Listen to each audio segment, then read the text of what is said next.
We are live with the Minocqua Brewing Company Times on our Substack channel. I am here with retired Colonel George Mason, who is a friend of mine from northern Wisconsin. He is a wonderful guy that has a house up in Vilas County, but is uniquely positioned to talk about foreign policy in America right now. And we're blessed to have you on, George.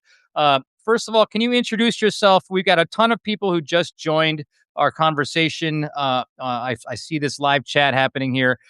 Can you kind of give us your background, your career, and why you should be somebody we should listen to when it comes to talking about Greenland, Venezuela, and federal agents messing with Americans? No problem, Kirk. My military career spanned 38 and a half years.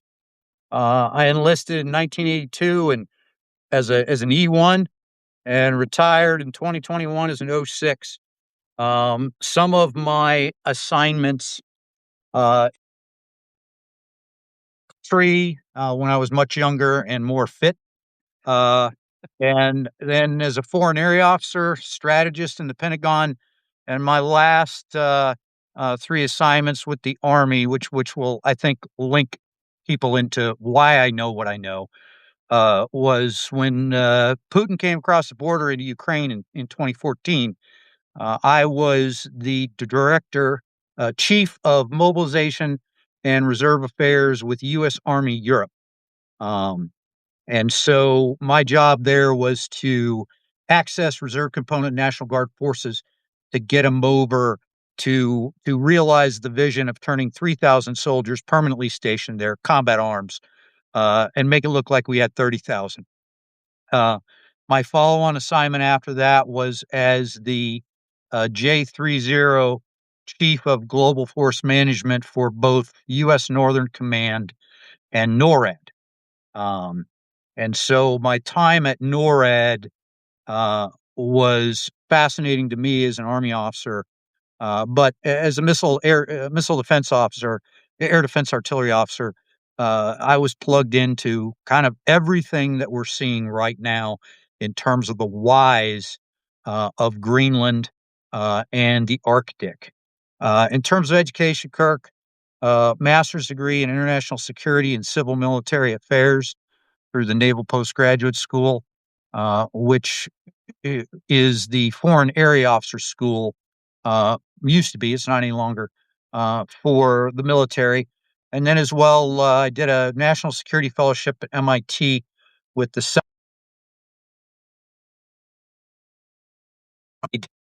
U.S. security and international threats. And then followed by a couple years later by a national security fellowship at Harvard, where I studied global energy policy. So, throughout my entire career, I have watched what the U.S. does, why it does it. I haven't always agreed, but as a soldier and then an officer, you carry out your orders unless they are unlawful. I hear you. Um, so I don't know where you want to start, Yeah. Kirk. We Okay. can talk about. I mean, there's so much. So let's start. All the news is happening around Greenland right now. I also want to Yeah. get to Canada 'cause I forgot that you had mentioned what Canada's position should be in NORAD at the moment and how they're looking at us. But let's start with how is Greenland looking at us right now, America, and how is NATO looking at us right now? Obviously there are military operations. There are what are there? Tell me what's going on on Greenland right now. They're moving Yeah. troops, So right? so a little bit of background. Patufic Space Force Base, as it was recently renamed, used to be Thule Air Base. The U.S. has been using that base since World War II. We built it. We have resources, assets up there that are involved in global missile defense, um, radars, early warning radars. It has been used by a um, as an air base to stage forward aircraft when the Russians are getting snarky. It has capacity for fighters, refuelers, reconnaissance aircraft, bombers, all that stuff. And then, as mentioned, the ground-based missile defense system tie-in. So Patufik is an extremely important base for both NATO, but also for NORAD and the United States and Canada Can I separate. block you one? Can you tell us what NORAD is? Because most of my listeners are Yep. just like me. We don't have that much military. Nope. North American Region Air Defense. Okay, And they do more than track Santa. got it. All right, Uh, man. um, so whenever there's a threat and you hear about some of our fighters being scrambled, or we got Russian aircraft inbound into our air defense identification zones, that's all through NORAD. Okay, Um, and post 9/11, when those fighters were scrambled to protect our skies, that was NORAD doing that. cool. It's Canada and the United States, and it has been in existence. My history is weak here, but I think it was 1952. I'm not positive. Don't quote me on that. Got it. All right, But and let's go back to Greenland and yep. talk about. So you just talked about the importance to NATO and America because a lot of our assets are there for missile defense and for defense in general. Obviously, we need to get into then. Obviously, Trump wants that. What is So why does he let's want it, talk not about NATO? Like, why, what yeah. we were working with NATO for the last 50 years or whatever. What's going on? Let's talk about the why of why he wants it. So Trump has fielded, and I'm sure it wasn't Trump, this concept of Golden Dome. So Israel established something called Iron Dome, which is an air defense system to protect against inbound missiles. The Trump administration has developed the concept for something called Golden Dome, which, and I don't have much details on it. I'm sure Elon will get the contract, and I'm not joking. Yeah. Unfortunately, and I'm sure a lot of the concepts are coming from him. We have ground-based missile ballistic missile interceptors in Alaska and California. And I would anticipate as part of Golden Dome, and this is just me talking. I haven't seen anything that indicates this, but that forms the Western ballistic missile shield for the U.S. And I think they want an Eastern one as well. Um, so it may be that. There's also the resources, mineral wealth, um, and obviously the existing bases. So all of this rhetoric that has been coming out of the Trump administration has created a situation whereby our NATO allies no longer trust us, and our Canadian allies no longer trust us. Yeah. And so what's happening as we speak? The Germans just arrived 2 hours ago. Norway, France, Netherlands, Sweden, Denmark, and there was a report yesterday in open source news. Just so I'm making sure everybody knows, nothing I'm telling you is outside of open source news. I value my retirement just like Mark Kelly does. I hear Um, you, man. so, open source news hinted that Canada has already sent forces. Today or yesterday, Canada stated that they are not participating in the joint exercise with the other European nations involved. Um, However, the fact that they're on the ground, uh, perhaps they're observers, whatever they want to call it, Yeah. but there is a message there, and there's a huge message from NATO and now more importantly the EU. Yeah. So in effect, what this administration has done um, is broken the trust that has been in existence since World War II. through their actions. And it's not just Greenland, it's also the pressure on the NATO nations, our bizarre behavior involving Russia. And it is bizarre. Yep. Um, so, so for the audience, so they understand the European perspective, which is critical. Last year, the EU established something called the Commission for Defense and Space. It did not exist prior to last year. In September, the first commissioner for the EU Commission for Defense and Space was appointed. And 2 weeks ago, he released the EU strategy for that commission. Mhm. And it is a brilliant strategy document because there's a lot of details in it, but the overarching summary, quote unquote, was this. Okay, this is quoting the commissioner for defense and space for the EU. Europe up. I think we can envision what that means. Yep. Russia down. America out. Yep. And Ukraine in. Yep. Now, as Americans who have grown up with, existed with this international security system that was built post World War II, I need everybody in the audience to just think about that for a second. That is quote unquote verbatim. America out. The EU also just announced a new program to increase defense spending and construction inside the EU. All of the NATO nations have some U.S. equipment, and that's for interoperability, and our stuff is good. But I just read something where uh, a list of nations, Denmark was one of them.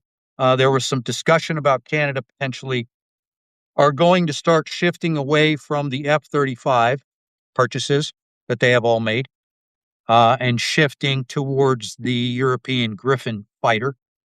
They are locked into their initial buy for the F-35. Mm. And normally the way these contracts work, whether it's tanks, ships, planes, missiles, whatever, is there will be an initial smaller buy with the option to increase that buy over time.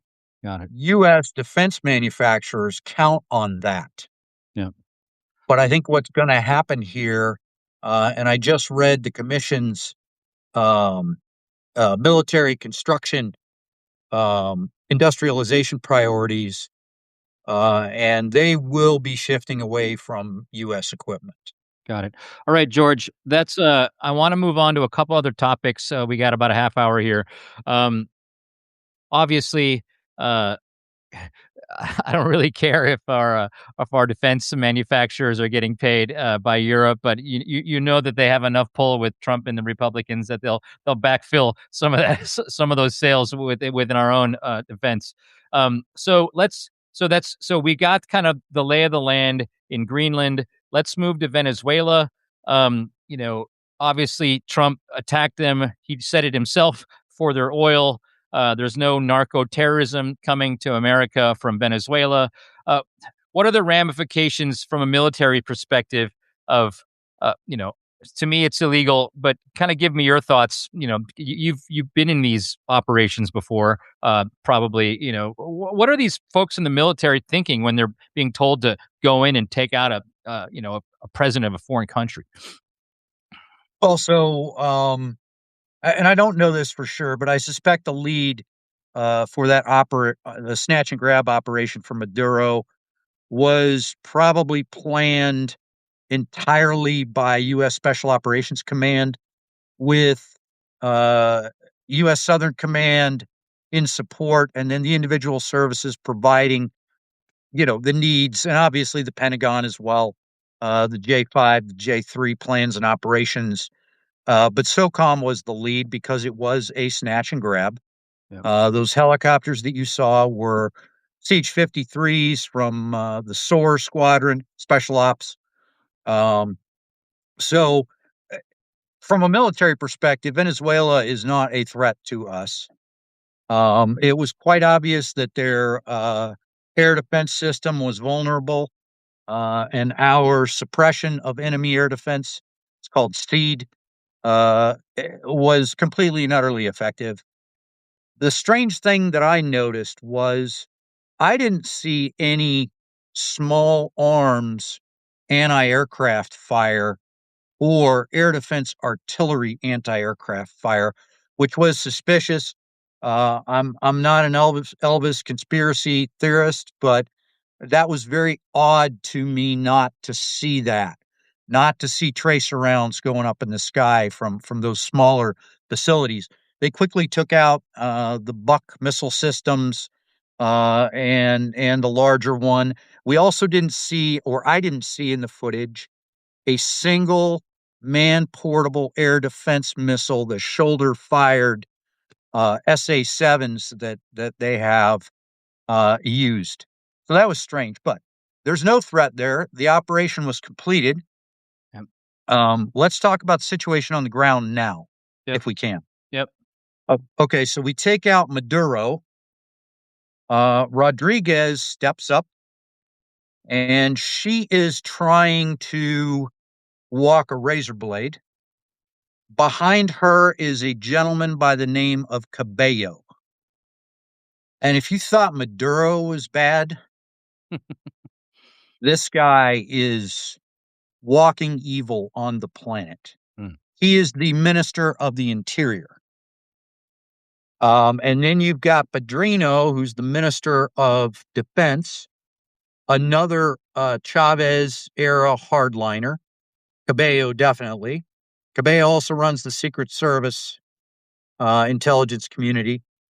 And then they just appointed Major General Lopez, who is another one of the same mold. So you've got Rodriguez on one side trying to walk a tightrope. And on the other side, you've got these hardliners that control the military and the security apparatus of the country.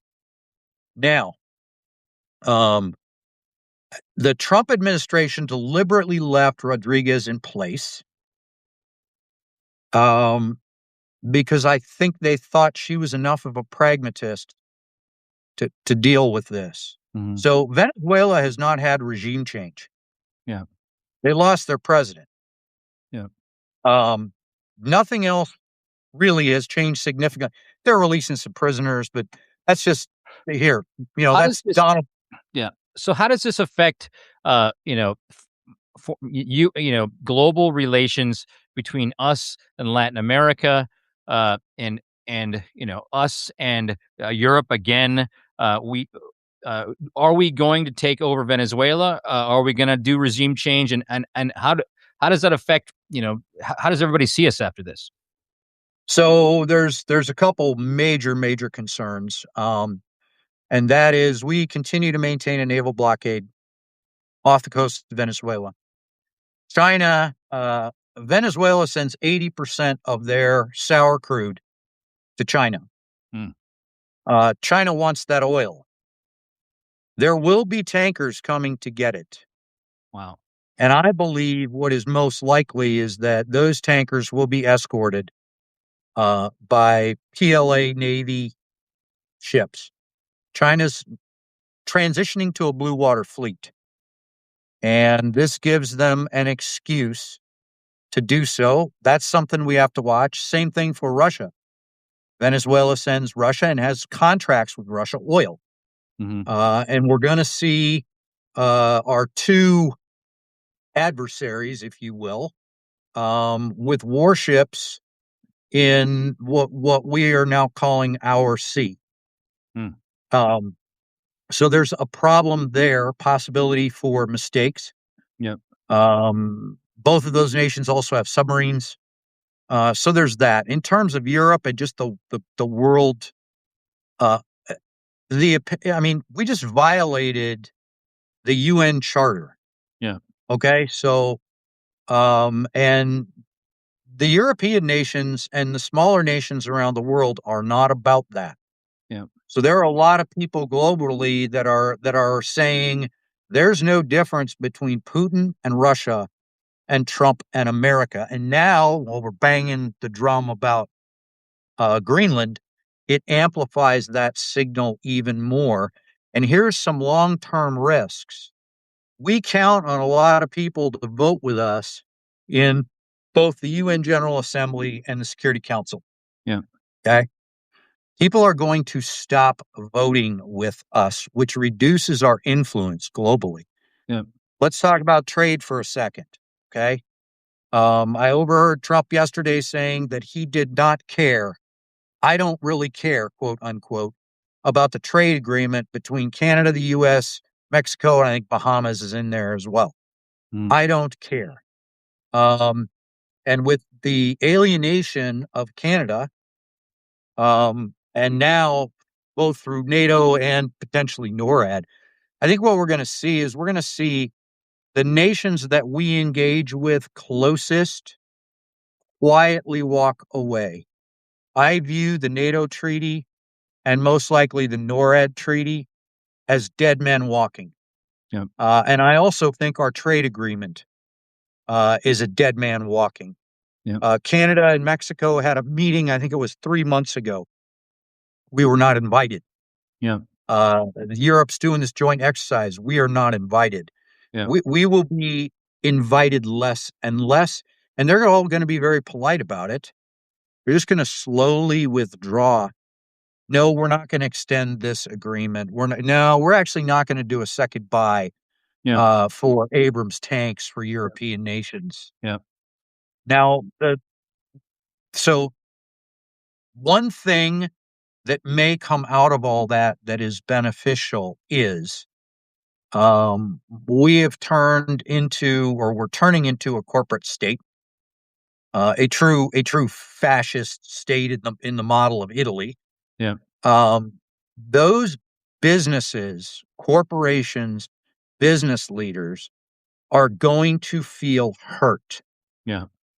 We can't in this nation make up for all of our international sales, and we can't make up for the loss in uh, uh, you know, tariff regime benefits.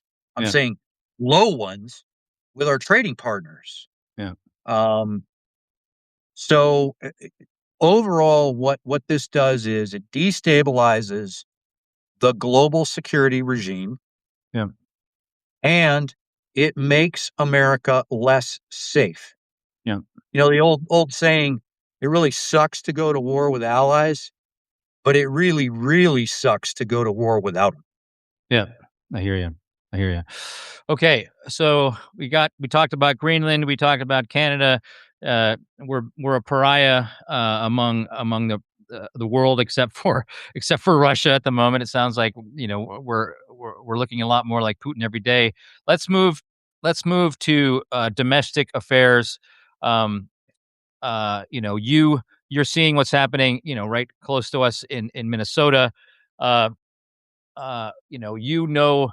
you've been part of, de-escalation in other countries, and you've seen regime change and destabilization. Uh, what do you think Trump's strategy is here with just flooding Minnesota? I mean, I know the answer, but I want to hear you say it. He's flooding Minnesota with ICE agents. He's destabilizing. What's the end goal? So, and for the audience, people listening in, what I'm telling you about this situation, if you think this is impossible, if you think, oh, Mason's a nut job, right? Conspiracy theorists, uh, look, this is real. It is happening. It's going to get worse. Trump's end state is no midterm elections. Yep. That is Trump's end state. In order to reach that end state, he has to do a couple things. He's got to invoke the Insurrection Act, because unless he does that, he cannot or if he does that, he won't be violating the Posse Comitatus Act, which prohibits the use of active duty military against U.S. civilians. Mhm. It also opens up the ability, then, since it is an insurrection, for National Guard soldiers and Air National Guard units with transports and other stuff to be mobilized under Title 10 U.S. Code 12406.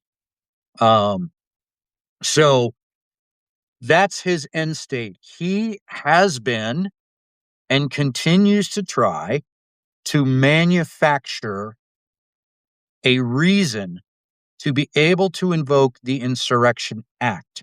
And if you listen to his language, the language of Fox News, now the language of CBS, and every conservative talking head everywhere, they always call protesters domestic terrorists and insurrectionists. Yep. They need to tie that legal term. I believe that Chicago um, was an attempt. I believe that California and Portland were attempts. Yep. I believe Minnesota is probably a an escalation rehearsal, if you will, Yep. because they're learning how to deploy massive numbers of agents. The logistics involved in doing so. They're learning how to expand detention facilities very rapidly. They're learning how to transport detainees in larger and larger numbers. Well, you can just replace detainee with insurrectionist. Yeah. If he invokes the Insurrection Act, then he has a reason to cancel the midterm elections because the nation is not stable. And he has a reason to not detain uh, immigrants, but detain any American that they think might be an insurrectionist, which they can just define everybody, any progressive voter as an insurrectionist. They have the voter rolls. They can go door to door and just go to a progressive voter's house and say, "You're an insurrectionist. We're going to put you in, we're going to detain you." And that might be a way to cancel the vote without canceling the vote. Just detain voters, until they're still so scared that they don't show up that day. You know? Well, and so let's war game a couple things here. Um, let's say he attempts to invoke the Insurrection Act and succeeds, right? Yep. Then he can just suspend the elections. Okay. And he will bring active duty troops, deploy them in our cities, around our nation, and in essence, I don't believe it will be martial law as such, but it'll be damn close to it. Okay. Now let's war game. He isn't able to do that because Congress stands up, the Supreme Court's on dial to rule against it, rule it as unconstitutional. Wasn't enough justification to do so. Um, I think then what he will do is he will conduct anti-immigration operations in as many polling places as he can Yeah. to try to intimidate voters. He will make it as difficult as possible. They're already talking about, but I don't know if you caught the headlines about mail-in ballots recently. There was Yeah. just Yeah. just a Supreme Court decision that opens that all up. I don't know how our military personnel overseas are ever going to vote again, but Yeah. this administration doesn't care about that. All right. Um, So let's so yeah. Let me interject. The uh uh obviously it doesn't take a whole lot of troops to go. You can pinpoint a certain amount of congressional districts in America and focus on those as where you kind of detain immigrants, or you make it really hard to vote, because all you need is like 17 house districts in America in order to make sure that the election swings the Republicans' way and they hold on to the majority. So it's not like they have to have 50,000 ICE troops all over America. They got to have 20, 10 in like 17 House districts. So it's not unfeasible that the rest of America might not see this, but the swing districts might, and that's what scares the heck out of me. We don't we've been on for about a half hour so far. I want you sent me a text that I almost want to read verbatim, but I want you to say it. What do we do now? How do we stop this now? Because we still have about 9 months before the election. So I believe the only way that we can prevent this from happening, and once again, to the audience, this is serious. If you follow Muir, he just did a podcast saying essentially the same thing. This is happening now. These are rehearsals, Kirk, to occupy those same cities in during the election. So here's the only way that I've thought about this, racked my brain. The only thing that I can think of is the governors, Democrats in the House, Democrats in the Senate, and every progressive apparatus that has any form of influence and power need to start planning now. What are the actions that we need to take to prevent this from happening?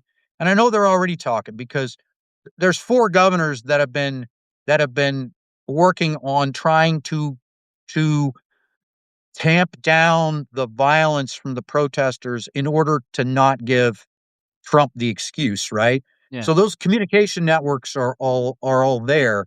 My fear when I look at the behavior of Democrats in the House and the Senate is that they are Casper milquetoast.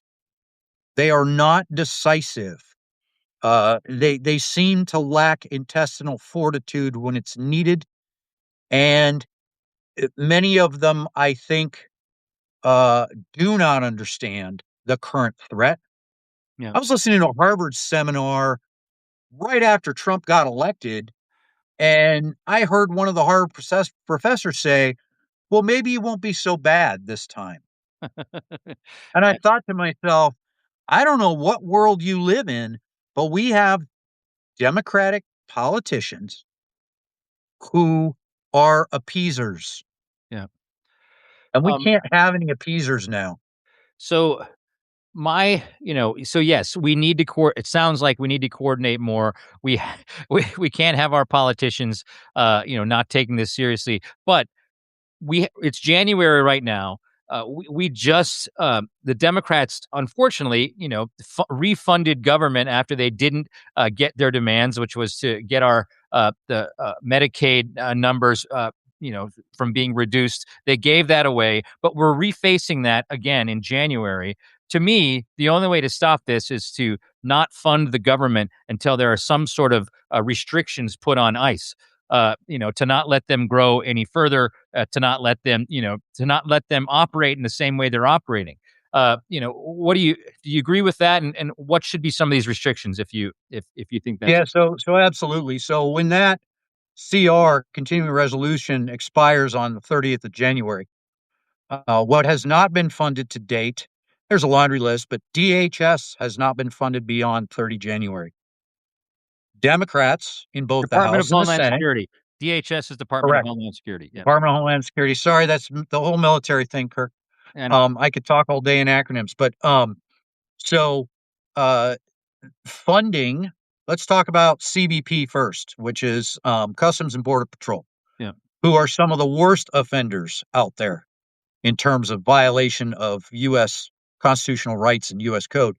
So they need to be limited, I believe, to 20 miles from a physical border, right?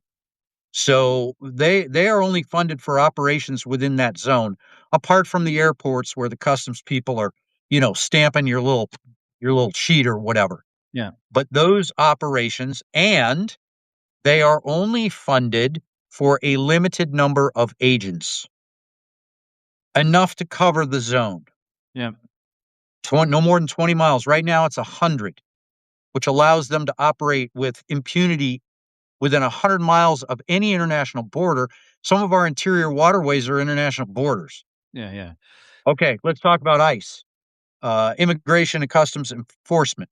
Okay, so ICE needs to not be funded until number one, a an outside third party has reviewed the personnel records of every ICE agent hired in the last 12 months. wonderful. That's awesome. They're going to find a massive number that are just going to get flushed right away. The second thing is no further ICE operations inside the United States until you can demonstrate that you have put in place a mandatory training plan and that it has been implemented and that the content have been reviewed by some national body, maybe police chiefs. There's a bunch of different people who could be assigned to do this, Yeah, or you provide some other form of oversight that is amenable to Congress, not appointed by the president, damn sure not appointed by the DOJ. yeah, Um, and so those are ways and means. The other thing you immediately do is you cancel their budget for tactical vests, yeah, advanced combat helmets, yeah, plate carriers, plates, and all this military equipment, M4s, yeah, carbines, all of it. You take that budget and you say, no, ICE has no reason to have that much armament, yeah, none. yeah, And you leave them only enough to carry out those operations that they might need to do. But ICE has got to be put under a microscope yeah, and given a proctology exam. yeah. So this is The yeah. Okay, finish your thought, George. and then the other thing is we've got to look at DHS. I believe that if possible, it'd be tough to do, but at least it could be floated. Christy Nome is gone, Yeah, or you get no money. yeah, yeah. I hear you. So, okay, so, it makes perfect sense to me. We don't, these continuing resolutions seemingly happen every 3 months because everybody wants to have that, that chip, that you can bargain with, and that's why they never actually Yep. pass, a bigger, an annual budget. So we got, it's happening in January. I think the action item. I mean, you just scared the bejesus out of me in three different ways: Greenland, Venezuela, and then, what the end game is for Trump. I think for everybody listening right now to this talk that we're having, I mean, I think it's incumbent upon all of us to call our senators and to say, you can't do this again. Tammy Baldwin, in Wisconsin, Klobuchar, in Minnesota, whoever's listening, you're listening around the country. I mean, especially those eight Democrats. One of them was in Illinois. That voted to fund the government before the holidays when we actually had a lot of leverage. They can't do that again. They can't do that again. And No. you've laid out a wonderful kind of checklist of things that our Democratic senators must demand before they pass the continuing resolution. And so, folks, if you're listening, that's what you got to do right now. We can't go past January funding ICE the way we funded it before if we plan to have elections in 2026. I think you'd agree with me on that one, George, right? Absolutely. All right. My friend, thanks so much for joining us. I'm sure we'll talk to you soon. There's going to be more news coming, and you're the only guy I know that's smart enough to talk about foreign policy that will join me on this podcast. So, George, thanks so much for joining us. I really appreciate it.